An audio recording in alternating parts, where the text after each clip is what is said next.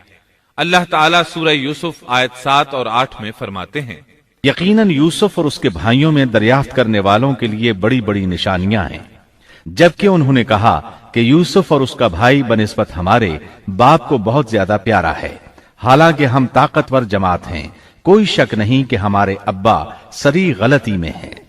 کہا جاتا ہے کہ یہودیوں نے نبی کریم صلی اللہ علیہ وسلم سے یوسف علیہ السلام کے قصے کے متعلق سوال کیا تو یہ مکمل صورت انہیں قصہ سنانے کے لیے نازل ہوئی، جبکہ بنی اسرائیل کو یہ مکمل قصہ معلوم نہ تھا، اور جو معلوم تھا وہ بھی تحریف شدہ تھا۔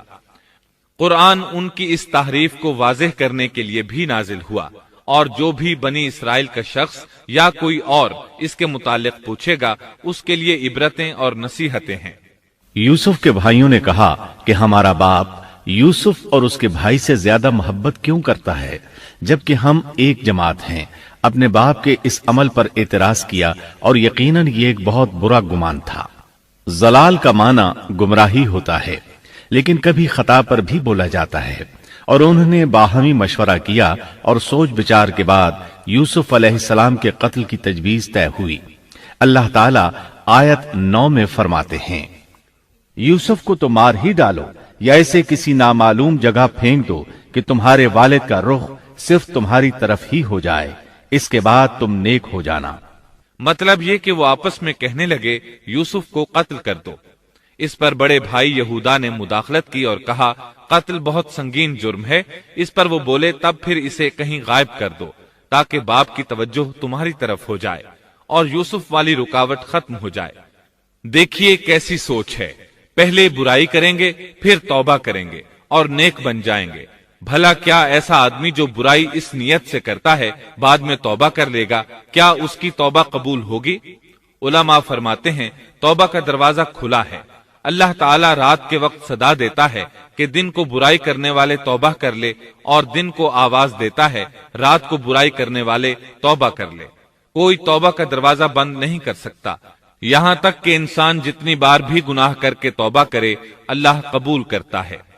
اس لیے اللہ نے ان کی توبہ قبول کر لی۔ تاہم اس بات سے ڈرنا چاہیے کہ اگر گناہ کرنے کے بعد توبہ کا موقع ہی نہ ملے اور موت آ لے تو کیا ہوگا؟ یہ بات نہایت ہی خوفناک ہے کہ توبہ کا موقع ہی نہ ملے۔ اللہ تعالیٰ آیت نمبر 10 میں فرماتے ہیں، ان میں سے ایک نے کہا یوسف کو قتل تو نہ کرو بلکہ اسے کسی اندھے کنویں کی تہ میں ڈالاؤ کہ اسے کوئی آتا جاتا قافلہ اٹھا لے جائے، اگر تمہیں کرنا ہی ہے تو یوں کرو۔ یہودا نے انہیں قتل سے روکا اور کہا قواسم کے راستے میں اموقی نام کا کنواں ہے، اسے اس میں ڈال دو، کوئی گزرتا ہوا قافلہ اسے اٹھا لے جائے گا، اس سے نجات ہی پانا چاہتے ہو تو یہ کام کرو۔ سب نے اس بات سے اتفاق کیا۔ اب اپنے باپ کے پاس گئے، باپ سے انہوں نے جو کہا آیت 11 اور 12 میں آتا ہے، انہوں نے کہا ابا آخر آپ یوسف کے بارے میں ہم پر اعتبار کیوں نہیں کرتے؟ ہم تو اس کے خیر خواہ ہیں، کل آپ ضرور اسے ہمارے ساتھ بھیج دیجئے کہ خوب کھائے پیے اور کھیلے، اور اس کی حفاظت کے ہم ذمہ دار ہیں۔ یعقوب علیہ السلام نے ان کی بات کے جواب میں جو کچھ کہا آیت نمبر 13 اور 14 میں اس کا ذکر موجود ہے۔ قال إني ليحزنني أن تذهبوا به وأخاف أن يأكله الذئب وأنتم عنه غافلون قالوا لئن أكله الذئب ونحن عصبة إنا إذا لخاسرون۔ یعقوب نے کہا اسے تمہارا لے جانا مجھے تو سخت صدمہ دے گا، اور مجھے یہ بھی کھٹکا لگا رہے گا کہ تمہاری غفلت میں اسے بھیڑیا کھا جائے۔ انہوں نے جواب دیا کہ ہم جیسی زوراور جماعت کی موجودگی میں بھی اگر اسے بھیڑیا کھا جائے تو ہم بالکل نکمے ہی ہوئے۔ وہاں بھیڑیے کثرت سے تھے، اس لیے یعقوب علیہ السلام ڈرتے تھے۔ بیٹوں کے بار بار اصرار پر یعقوب علیہ السلام یوسف علیہ السلام کو ان کے ساتھ بھیجنے پر رضامند ہو گئے۔ اللہ تعالیٰ آیت 15 میں فرماتے ہیں، پھر جب اسے لے چلے اور سب نے مل کر ٹھان لیا کہ اسے غیر آباد گہرے کنویں کی تہ میں پھینک دیں، ہم نے یوسف کی طرف وحی کی کہ یقیناً وقت آ رہا ہے کہ تو انہیں اس ماجرے کی خبر اس حال میں دے گا کہ وہ جانتے ہی نہ ہوں گے۔ بعض روایات کے مطابق انہوں نے راستے میں یوسف علیہ السلام کو مارا پیٹا، برا بھلا کہا، اور ایسا کرنا ان کے لیے معمولی بات تھی کیونکہ وہ تو قتل کے درپے تھے۔ آخر کار کنویں کے پاس پہنچے اور مشورے کے مطابق انہیں کنویں میں ڈال دیا۔ یوسف علیہ السلام کنویں میں ایک پتھر پر گرے، یعنی پانی میں نہ گرے، آپ اس پتھر پر بیٹھ گئے۔ اللہ تعالیٰ کی طرف سے انہیں تسلی دی گئی کہ آپ پریشان نہ ہوں، بہت جلد آپ کنویں سے نکلیں گے اور انہیں ان کے اس گھناؤنے فعل کے بارے میں بتلائیں گے، اور انہیں اس بات کا گمان بھی نہیں ہوگا کہ ایسا وقت بھی آئے گا۔ یوسف علیہ السلام کو کنویں میں ڈالنے کے بعد انہوں نے گھر جانے کی تیاری کی۔ آیت نمبر 16 میں آتا ہے، وَجَاءُوا أَبَاهُمْ عِشَاءً يَبْكُونَ، اور عشاء کے وقت وہ سب اپنے باپ کے پاس روتے ہوئے پہنچے۔ امام عامش قاضی شرح رحمت اللہ علیہ کی مجلس میں بیٹھے تھے۔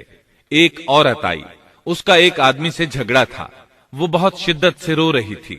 عامش بولے، آپ دیکھتے نہیں یہ کس بری طرح رو رہی ہے؟ ان کا مطلب یہ تھا کہ یہ سچی ہے۔ قاضی شرح فرمانے لگے، یوسف علیہ السلام کے بھائی رات کو روتے ہوئے اپنے باپ کے پاس آئے تھے، پس فیصلہ رونے پر نہیں انصاف پر ہونا چاہیے۔ اب یوسف علیہ السلام کے بھائیوں نے باپ کو تفصیل سنائی۔ اللہ تعالیٰ اس کا ذکر آیت 17 میں فرماتے ہیں، اور کہنے لگے کہ ابا جی، ہم تو آپس میں دوڑ میں لگ گئے اور یوسف کو ہم نے سامان کے پاس چھوڑا، پس اسے بھیڑیا کھا گیا۔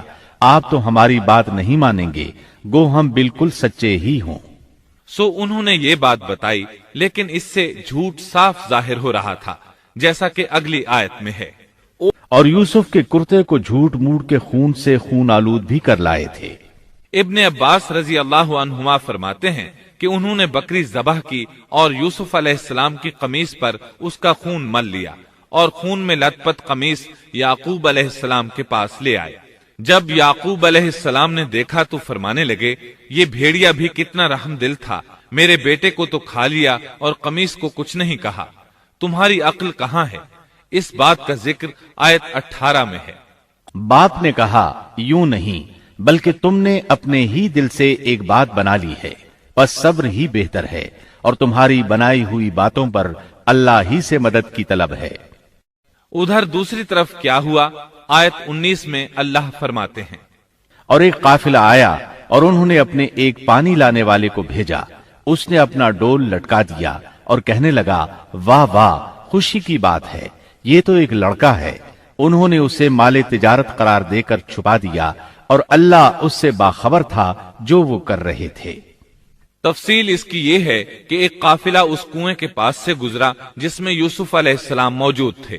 انہوں نے پانی کی تلاش میں ایک خادم کو بھیجا، وہ کنویں تک پہنچا، اس نے کنویں میں ڈول لٹکایا، یوسف علیہ السلام اس ڈول میں بیٹھ گئے۔ خادم نے ڈول نکالا تو اس میں ایک خوبصورت بچے کو دیکھا، مارے خوشی کے وہ پکار اٹھا، یہاں ایک لڑکا ہے۔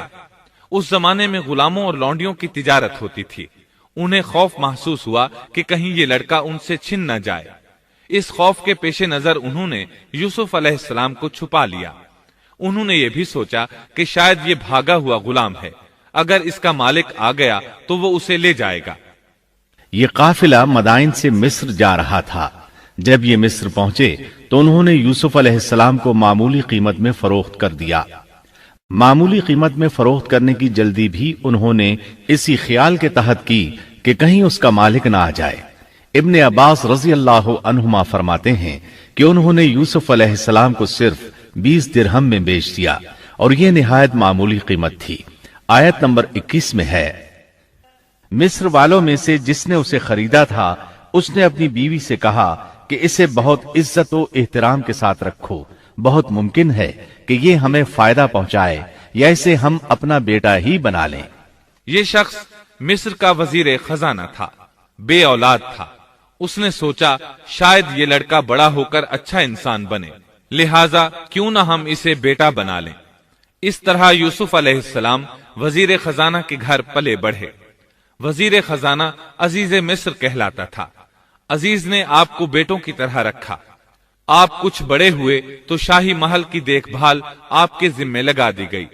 شاہی محل کے تمام اختیارات آپ کے سپرد کر دیے گئے۔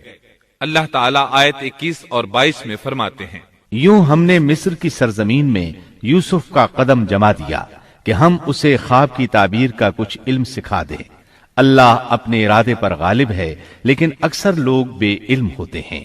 اور جب یوسف پختگی کی عمر کو پہنچ گئے تو ہم نے اسے قوت فیصلہ اور علم دیا۔ ہم نیک کاروں کو اسی طرح بدلہ دیتے ہیں۔ یوسف علیہ السلام بہت پاکیزہ اور توحید والے ماحول میں پروان چڑھے۔ گھر کا سارا انتظام انہی کے ہاتھ میں تھا۔ آپ بہت بصیرت اور سوجھ بوجھ سے گھر کا نظام چلا رہے تھے۔ ابھی عزیز مصر کی بیوی نے آپ کو گمراہ کرنے کی کوشش نہیں کی تھی کہ حلم، علم اور بصیرت کی صفات آپ میں موجود تھیں۔ مفسرین لکھتے ہیں جب یوسف علیہ السلام کی عمر 17-18 سال کی ہوئی تو جوانی کے ساتھ ان کے حسن میں مزید اضافہ ہوا۔ حسن یوسف واقعی بے مثال تھا۔ نبی اکرم صلی اللہ علیہ وسلم فرماتے ہیں، معراج کی رات میری ملاقات یوسف علیہ السلام سے ہوئی۔ ایسا لگتا تھا کہ دنیا کا نصف حسن یوسف علیہ السلام کو ملا ہے۔ مفسرین اس کی وضاحت کرتے ہیں کہ حسن کو اللہ تعالیٰ نے 2 حصوں میں تقسیم کیا ہے۔ آدھا حسن یوسف علیہ السلام کو دیا اور آدھا باقی ساری مخلوق میں تقسیم کر دیا۔ اللہ اکبر، یہ ہے حسن یوسف۔ اور جب یوسف کے حسن کی کیفیت یہ ہے تو پھر اس کے خالق کے کیا کہنے۔ جب عزیز مصر کی بیوی نے ان کا حسن دیکھا تو بے اختیار ہو گئی۔ اس کے اندر ہیجان پیدا ہوا۔ اس نے یوسف علیہ السلام سے بدکاری کا ارادہ کر لیا۔ ان کے ساتھ لطف و عنایت کا سلسلہ شروع کر دیا اور پھسلانے کے جتنے طریقے ہو سکتے تھے وہ اختیار کیے۔ ناز و نخرے کے ساتھ اس سے پیش آنے لگی۔ اللہ آیت 23 میں فرماتے ہیں، اس عورت نے جس کے گھر میں یوسف تھے یوسف کو بہلانا پھسلانا شروع کیا کہ وہ اپنے نفس کی نگرانی چھوڑ دے اور دروازے بند کر کے کہنے لگی، لو آ جاؤ۔ یوسف نے کہا، اللہ کی پناہ، وہ میرا رب ہے، مجھے اس نے بہت اچھی طرح رکھا ہے، بے انصافی کرنے والوں کا بھلا نہیں ہوتا ہے۔ مطلب یہ کہ آخر نوبت یہاں تک پہنچ گئی کہ ایک دن اس نے سارے دروازے بند کر لیے اور کہنے لگی، آئیے یوسف، میں نے یہ زیب و زینت آپ کے لیے کی ہے۔ یوسف علیہ السلام فرمانے لگے، اللہ کی پناہ، یہ ناممکن ہے، میں ایسا نہیں کر سکتا۔ کیا میں اپنے مالک کی گھر والی سے بدکاری کروں جس نے مجھے اپنے بیٹوں کی طرح ناز و نعمت میں رکھا؟ یہ بہت بڑا ظلم ہے اور ظالم لوگ فلاح نہیں پا سکتے۔ آپ نے فوراً انکار کر دیا، اس لیے کہ آپ صاحب علم تھے، صاحب حلم تھے، بادشاہ کے مقام اور مرتبے کو جاننے کے ساتھ برائی کے نقصانات سے بھی باخبر تھے، خود صاحب فضل تھے اور اہل فضل کے مقام و مرتبے سے بھی واقف تھے۔ قرآن کریم کی آیات آپ کی طہارت اور پاکیزگی بیان کر رہی ہیں۔ آیت 24 میں ہے، اس عورت نے یوسف کا قصد کیا اور یوسف اس کا قصد کرتے اگر وہ اپنے پروردگار کی دلیل نہ دیکھتے۔ یوسف علیہ السلام نے اس کا ارادہ نہیں کیا، یہاں تک کہ اللہ تعالیٰ کی مہربانی سے ان کے دل میں اس گناہ کا خیال تک نہیں آیا۔ اللہ تعالیٰ نے آخر آپ کو علم بھی دیا تھا اور حلم بھی۔ آپ بادشاہ کے مرتبے سے واقف تھے، نیک تھے، جانتے تھے زانی کبھی فلاح نہیں پا سکتا، بلکہ آپ نے تو فوراً کہہ دیا، اللہ کی پناہ، میں ایسا ہرگز نہیں کر سکتا۔ اتنی بڑی آزمائش میں ان کے دل میں خیال آنا ممکن تھا، جیسا کہ سخت گرمی اور پیاس کی حالت میں کسی کو ٹھنڈے پانی کا گلاس ملے تو دل میں پانی پی لینے کا خیال ضرور آتا ہے، لیکن پھر یاد آتا ہے کہ وہ روزے سے ہے۔ لیکن یوسف علیہ السلام کے دل میں تو اتنا سا خیال بھی نہیں آیا۔ اس کی وجہ یہ تھی کہ آپ نے اپنے رب کی دلیل دیکھی تھی۔ وہ دلیل کیا تھی، اس بارے میں مفسرین کے مختلف اقوال ہیں۔ بعض کہتے ہیں آپ نے جبرائیل علیہ السلام کو دیکھا، بعض کہتے ہیں آپ نے یعقوب علیہ السلام کو دیکھا، وہ انہیں انگلی کے اشارے سے منع کر رہے تھے۔ بعض نے لکھا ہے کہ آپ نے دروازے پر یہ لکھا دیکھا تھا، إنه كان فاحشة وساء سبيلا۔ بے شک زنا بڑی بے حیائی اور بہت ہی